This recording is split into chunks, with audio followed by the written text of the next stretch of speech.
India's next moonshot/Y Chandrayaan-3 take 40 days to land on Moon. Chandrayaan-3 is India's new mission to the Moon, joining others exploring its South Pole.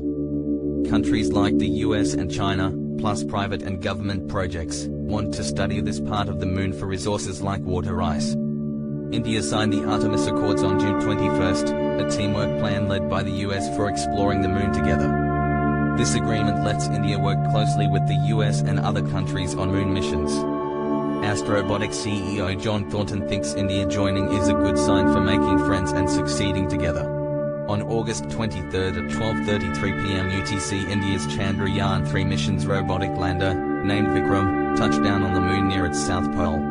Launched on July 14, Chandrayaan-3 was the result of ISRO doubling down on its bet on lunar landing after the unfortunate crash of its Chandrayaan-2 mission in 2019. With the spacecraft now safely on the Moon, ISRO's efforts have paid off, and India has become the fourth country to achieve a soft lunar landing, following the former Soviet Union, the US and China. Chandrayaan-3's entire lunar descent had to be fully autonomous.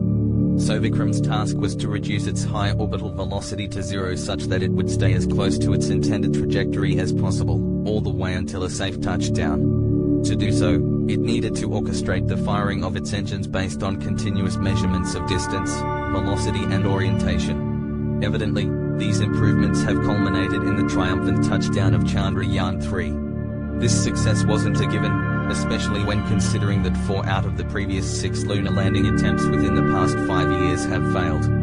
The latest failure occurred on August 19, when Russia's Luna 25 spacecraft misfired its engines and crashed into the Moon, a brutal reminder that getting to the lunar surface in one piece remains risky. Luna 25 thus joins the ruins of the Israel-based company Space Seal's Bereshit, India's Chandrayaan-2 and the private Japanese firm iSpace's Hokuto R spacecraft. We now have a tremendous responsibility to inspire India and the world at levels no less than this landing, said Sankaran Muthuswamy, director of the URS Satellite Center, URSC, the ISRO center that led the construction and integration of the Chandrayaan-3 spacecraft and mission. Thanks for watching.